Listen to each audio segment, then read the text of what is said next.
Tapi Bapak yakin bahwa desentralisasi jauh lebih memajukan ekonomi daerah daripada Jauh, sentralisme? jauh. Oke. Bukannya juga politik. Desentralisasi jauh lebih bermakna bagi demokrasi daripada sentralisasi.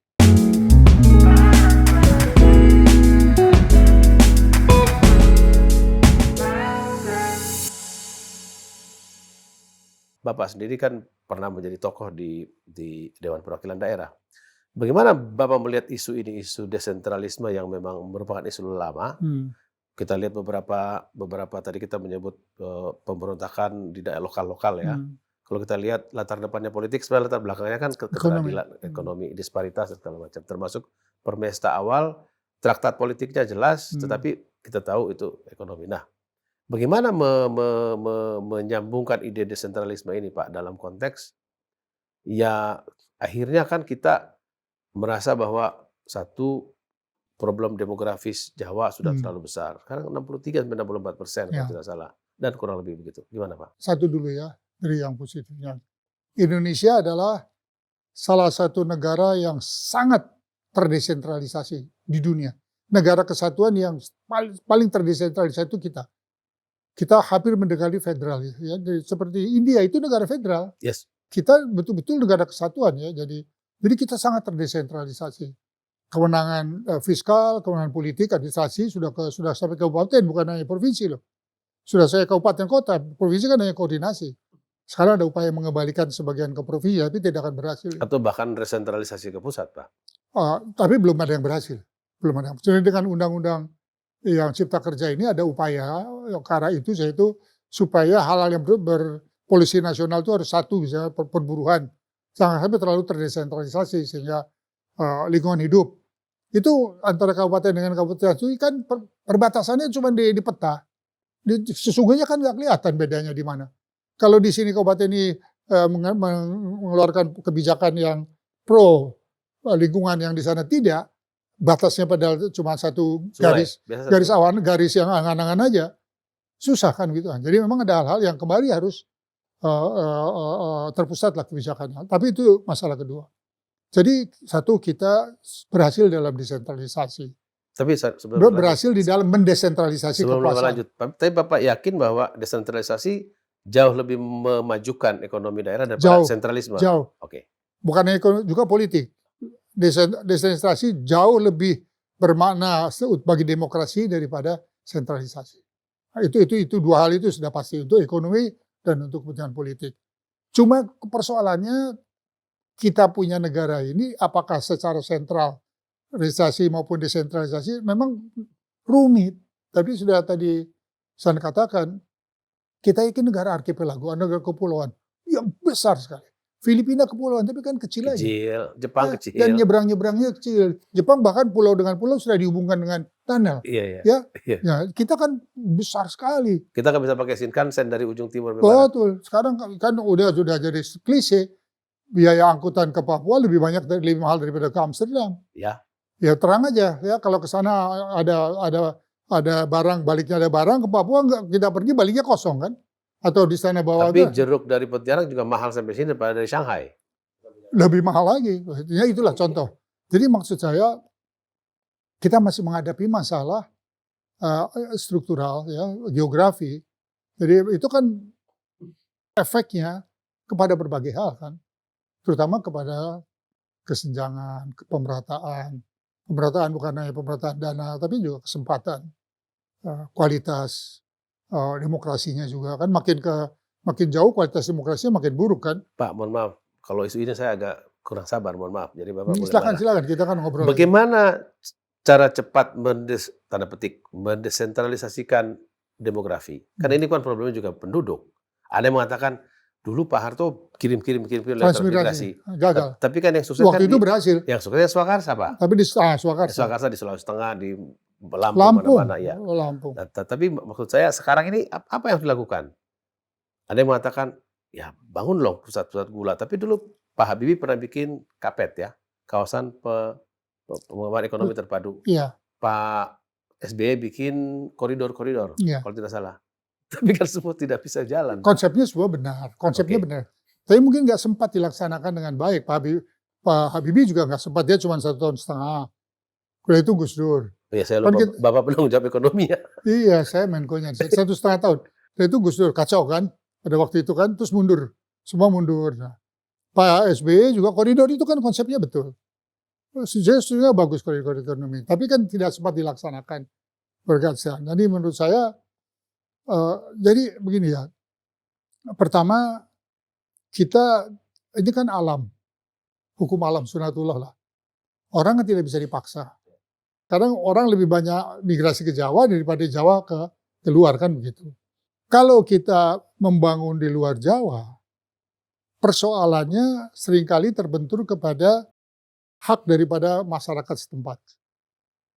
Wah ini banyak orang Batak, ini banyak orang Jawa, ini banyak orang, kan begitu, pendatang. Istilah Banyak pendatang, orang Sumedang. ya banyak orang. Itu kan istilah pendatang itu di daerah itu kan menjadi. Tapi banyak Pak tempat di mana mereka melakukan Nah, itu satu. akulturasi Ya, yang bagus kok. ya satu itu. Kedua, banyak daerah di luar Jawa yang tidak bisa dihuni terlalu banyak. Oke. Karena dia paru-paru dunia. Oke. Ya. Misalnya Kalimantan. Kalimantan, Papua. Papua juga tidak semudah itu loh. Karena itu, jadi itu banyak hal. Sedangkan di Jawa praktis masalah itu tidak ada. Di Sumatera juga ada hambatan walaupun lebih sedikit ya. Jadi menurut saya memang kita harus cerdas gitu menangani ini. Betul cerdas menangani masalah ini. Bapak kan perencana ekonomi Pak ya. Kan Sumatera dan Jawa itu dari dulu bersatu sebagai satu ekonomi karena dia tersambung KBI cepat. namanya. Ya, KBI dulu. ya. KBI dan KTI kan begitu. Oke, enggak. Tetapi kan memang secara alamiah selat yang memisahkan mereka terlalu tipis sehingga mudah disambungkan. Dan sekarang ada rencana nyambung kan. Apalagi. Nah, dan itu akhirnya penduduk kita betul-betul terkonsentrasi di 2 pulau ini. Iya. Jadi kan kelihatan tuh sumber daya manusianya banyak di Sumatera dan Jawa. Iya. Sumber daya non manusia, alam, tambang, segala macam ada di luarnya. Iya. Bagaimana menyeimbangkan dua sayap ini, Pak, dalam kerangka perencanaan ekonomi? Sebagaimana keahlian Bapak? Iya. Kalau secara hukum secara sederhana aja, masalah oportunitas. Nah, jadi di mana ada opportunity, dengan sendirinya kegiatan itu akan ada ke sana. Nah, sekarang yang penting tadi katakan, kita harus menciptakan opportunities itu di luar Jawa. Dan tidak harus sama, tidak boleh sama. Misalnya gagasan memindahkan ibu kota ke Kalimantan. Itu kan upaya ke arah itu. Supaya ke sanalah nanti orang berpindah, tidak lagi ke sini ya. Nah, belum apa-apa orang sudah protes tuh. Gimana mengenai orang hutan, bagaimana mengenai. Kalau saya keberatannya satu, Pak. Kalau kita bikin tengah, timur, barat, selatan, Palu, Pak. Iyalah, boleh juga. Itu kan contoh juga. Iya. Nah, jadi maksud saya harus cerdas saja, harus detail gitu.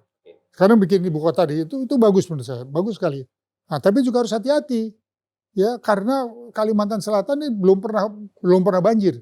Sepanjang ingat saya 50 tahun tuh nggak pernah ada banjir. Sekarang banjir.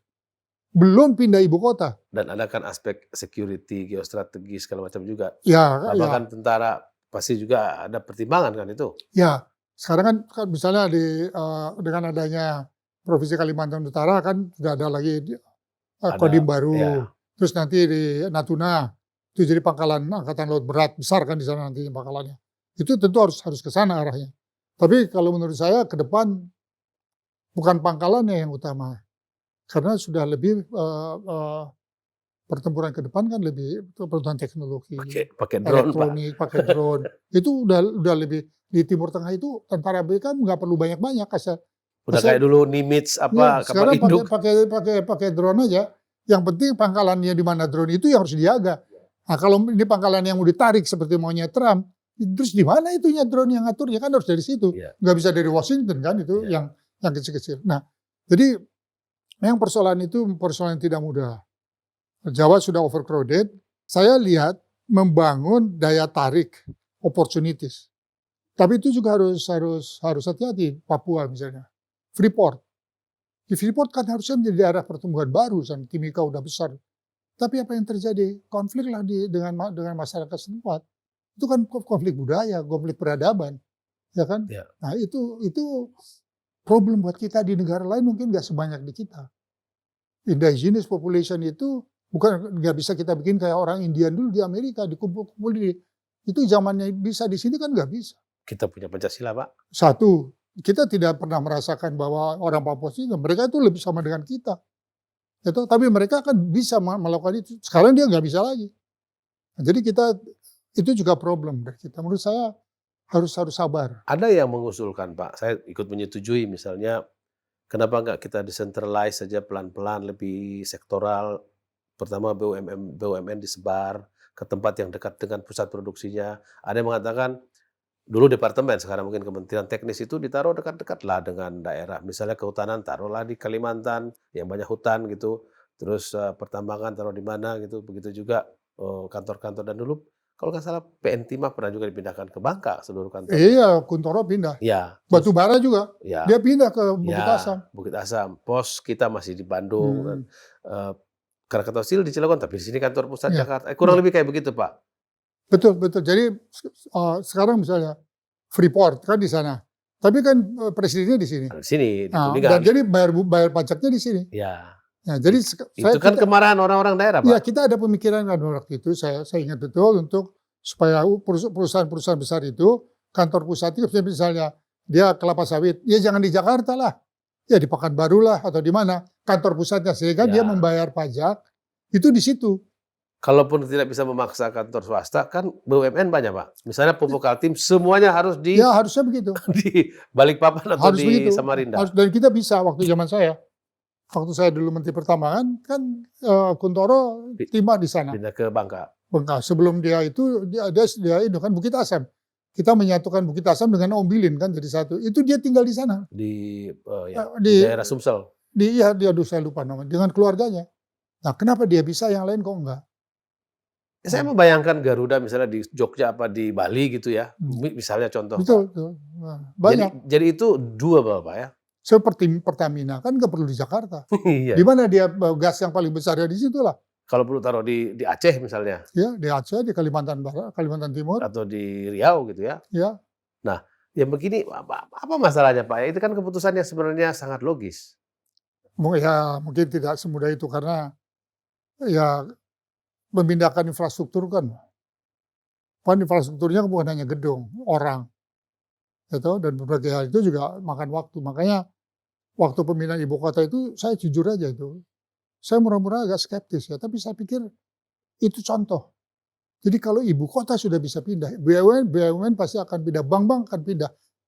Pusatnya ya, paling tidak di sini tetap ada. Itu akan terjadi. Tapi kembali ke BUMN tadi kan, kalau dia pindah kan pohon industrinya kan ikut, Pak. Vendornya, suppliernya, segala macam. Jadi akan hidup ya. Ya betul. Makanya, tapi kan mulainya gimana gitu. Awalnya tuh uprooting itu kan nggak gampang. Saya mau alihkan ke soal yang lebih atasnya, itu politik kan. Akhirnya semua yang ngaturin politik, Pak. Bapak boleh berpikir segala macam, anak-anak di kampus, profesor, tapi kan yang memutuskan politik.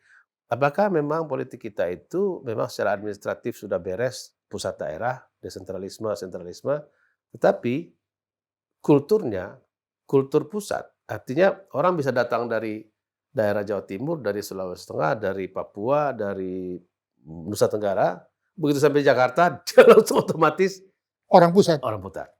Benar. Ya, betul. Itu betul. Itu mewarnai keputusan. Itu betul. Jadi kalau Pak Habibie waktu dia ada dia tidak merasa dirinya orang Makassar kan. Dia nggak pernah tinggal di sana. Sejak kecil dia udah di ITB, terus ke Jerman, pulang di sini. Nah, jadi memang yang dimaksud orang daerah itu apa? Jadi kan jadi sangat relatif. Pak Yusuf Kalla itu ya memang dia orang Makassar, besar di sana, NVK lah. Tapi sudah di sini ya di sini. Aksa Mahmud ya di sini. Jadi pulang sana ya kalau pulang. Jadi akhirnya isu besar, Pak, antara pusat daerah itu. Jadi pusat daerah itu apakah persoalan etnisnya, apakah budayanya, apakah ekonominya, kan udah ruwet. Kan padahal begini, Pak, alasan. Artinya kita harus dari mana mengurainya itu. Betul, Pak. Ya. Kita sedang diskusi nih, Pak. Misalnya ada yang mengatakan kita ini sebenarnya nggak cocok sistem presidensil. Kita ini cocoknya parlementer karena tidak pernah ada raja besar yang menguasai seluruh Nusantara. Ya. Tidak sama seperti Tsar Rusia atau kaisar-kaisar. Adapun juga Cina. Sebentar dan sebagian. Sebagian kan kita tidak tahu juga. Sebagiannya. Batasnya itu seberapa. Ya, misalnya Majapahit kan nggak sampai ke timur. Ya, atau Sriwijaya itu kan nggak sampai. Itu dia. Jadi maksudnya apakah memang dia bisa sampai ke Champa, ke Kamboja, tapi ke timur belum tentu. Betul. Jadi bukan Nusantara. Ya. Nah, artinya, Pak, kita perlu serius memikirkan ini supaya tidak lagi terjadi pusat daerah tadi menjadi isu yang gampang dimasuki orang gitu. Maksud saya apakah Bapak setuju nggak? Kita tidak perlu federal, tetapi kita memikirkan cara seperti Prancis misalnya, Hmm. presiden pilih langsung untuk menjaga keutuhan bangsa, Ada Perdana Menteri. tapi Perdana Menterinya parlementer. Ada pemikiran ke arah itu. Bukan hanya Prancis loh. Korea juga. I see. Oh iya, udah Korea ada presiden, ada Perdana Menteri juga kan di Korea betul, juga. betul. Jadi negara kesatuan tapi ada presidennya, ada kesatuan. Ya bisa juga sih, itu masalah undang-undang dasar. Jadi kita putuskan. Nggak, sebagai intellectual discourse. Ya, saya tidak melihat, kan itu begini, sistemnya kan harus ada presidensial. Yes. Begitu ada Perdana Menteri harus presidensial, harus Parlementer. parlementer. Nah, apakah di kita sistem parlementer itu cocok? Karena pernah kita coba 10 tahun loh. Tapi kan zaman formatif, Pak. Masih banyak pekerjaan rumah lain. Ya, jadi sejak tahun 50 sampai praktis tahun 60 kita parlementer. Betul-betul parlementer. Nah, itu kan orang sudah kayak trauma. Kelihatannya lah trauma. Paling tidak yang buat yang tua-tua lah, yang muda-muda sih nggak inget-inget aja kan, tapi buat yang tua-tua trauma. Sekarang orang tuanya udah nggak ada. Karena ada penelitian, Pak, di dunia ini presidensil yang makmur dan adil, demokratis sedikit sekali. Mungkin contoh terbaik cuma Amerika, kemarin Chile-nya ambruk sekarang. Tentu yang demokratis. Ya. Di Cina kan nggak bisa jadi contoh. Filipina. Ya tidak terlalu besar. Tetapi yang parlementer itu sukses semua. Ya betul. Jadi maksudnya dinamika ini barangkali. Ya di Rusia itu presidensial. Kacau juga. Ya. Iya. Betul. Tapi di Rusia itu biasa dipimpin oleh tsar. Ya. Jadi dia orang Rusia itu nggak bisa demokrasi. Nggak biasa demokrasi. Dan apapun juga nanti orang yang berkuasa itu terus jadi otoriter. Dan apalagi mereka kayak Putin tuh. Dia mau diperpanjang nggak bisa, dia jadi Perdana Menteri dulu, tapi dia berkuasa. Setelah dia jadi presiden lagi. Nanti juga bakalan begitu. Iya. Jadi memang itu bangsa itu nggak bisa demokrasi. Cina itu nggak pernah bisa demokrasi. Dan apalagi Rusia kalau tiap 3 bulan musim dingin dia setengah mati tuh menghadapi masalah ya. Luar biasa itu. Tapi ya Rusia zaman Uni Soviet itu kan mempengaruhi seperti Genghis Khan dulu. Kekuasaan Cina. Itu cuma Rusia yang bisa kan. Mulai dari Pasifik sampai ke Polandia. Ya. Nah kalau Rusia terus lagi sampai ke sana. Antara Pasifik dengan Atlantik itu kan dia gabung kuasai. Betul. Karena kekuatannya. Saya nggak tahu ya kalau kita ke parlementer begini.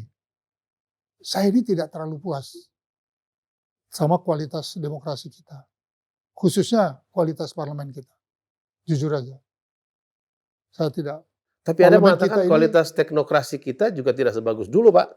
Zaman-zaman. Oleh karena dikikis kebebasannya, kekuasaannya. Kalau dulu kan kaum teknokrat itu menterinya kan relay betul sama teknokrat, kaum teknokrat itu. Kita hormati betul itu. Biro-biro perencanaan itu betul-betul. Jadi biro perencanaan sekarang kan enggak. Ada staf menteri, ada staf khusus, staf ahli. Mereka lebih berkuasa daripada. Dan kita tidak tahu sebenarnya. Dirjen yang udah puluhan tahun kerja dan situ. Dan kita sering tidak tahu kekhususan kerja dia apa. Ya, artinya orang-orang kecil, sedikit orang di sekitar menteri itu lebih berkuasa dirjen-dirjen yang sudah seumur hidupnya di sana. Profesor, ada doktor, dan itu kalah pengaruhnya sama dekat-dekat. Nah, itu saya kira ya begini. Itu yang menurunkan kualitas teknokrasi kita. Ya, menurunkan kualitas demokrasi. Demokrasi kita kualitasnya memang tidak seharusnya. Money politics itu kan ekspresi daripada kualitas demokrasi. Saya dengar kalau semua saya dengar ya. Money politik ekspresi dari kualitas demokrasi. Dari manifestasi lah. Itulah begitu contohnya gitu ya, bukan kebaliknya ya. Nah, saya ambil contoh. Saya dengar nih, benar apa tidak ya perlu cek. Setiap undang-undang itu ada biayanya. Saya belum pernah dengar dari orang yang pernah membiayai itu. Tapi saya dengar setiap undang-undang harus ada biaya. Mungkin di daerah, perda juga harus ada biaya. Mungkin juga kan, provinsi ya perda. Sangat logis ya. Ya, saya dulu ya, tadi sebut Pak Habibie. Kita dalam 1,5 tahun menghasilkan 63 atau 64 undang-undang. sekian dalam bidang ekonomi ya, 23, 1,5 tahun. Kalau itu harus bayar, Bangkrut. mana duitnya? Itu Gitu. bisa, kenapa pada suatu masa kita bisa mengeluarkan, masa itu adalah relatif sekian banyak undang-undang yang merubah secara keseluruhan. Yang namanya demokratisasi itu kan dimulai pada waktu itu. Ya. Bukan hanya economic recovery. Ada desentralisme, ada kebebasan pers, Ada kebebasan pemilu yang dipercepat. kebebasan partai, multipartai. Ya. Multipartai, jadi 43 partai yang ikut pemilu dari 3. Kan begitu. Tidak perlu siup. Kenapa kita tidak Tidak bisa ada tekanan memelihara, politik. menjaga momentum itu, Pak? Nah, Pertama, ya, kebebasan pers, kedua, desentralisme, ketiga, pemilu dengan multipartai. iya, ya multipartai kan masih berlangsung. Ya. Nah, tapi maksudnya kualitasnya, jadi kenapa bisa dulu waktu itu kita, parlemen kita, pemerintah kita bersama-sama menghasilkan 60 undang-undang dalam 1,5 tahun. Ini negaranya sama loh, Pak. Negaranya sama. Partai-partainya juga masih ada Masih sebagian sama. sama. Oh, tokoh-tokohnya yang ada Iya, muncul di iya, media juga iya, masih kurang iya. lebih sama. Saya kan bolak-balik ke DPR dulu kan, Iya. karena bidang ekonomi juga. Selesai itu 1,5 tahun. Mengenai lingkungan hidup, mengenai korupsi, anti korupsi, kan asalnya dari situ. Ya. Undang-undang KPK berasal dari situ, undang-undang mengenai desentralisasi dari situ. Bahkan yang lebih teknis KPPU, Komisi Persaingan Ya, Usaha. dari situ. KPK juga dari situ awalnya. Ya. Jadi kenapa kok kita bisa? Terus Pertanyaan, bank tidak lagi menjadi kasir. ya, Bank Indonesia harus berasal dulu, tidak bisa jadi kasir. Pemerintah tidak boleh dia jadi meminjam. independen. Dia harus tidak boleh meminjam. Jadi Bank Indonesia bisa membeli bond, tapi tidak bisa dipinjam. Jadi saya kira karena dulu kan Bank Indonesia kasir pemerintah. Betul. Nah sekarang udah nggak, itu dalam waktu 1,5. Coba you pikir.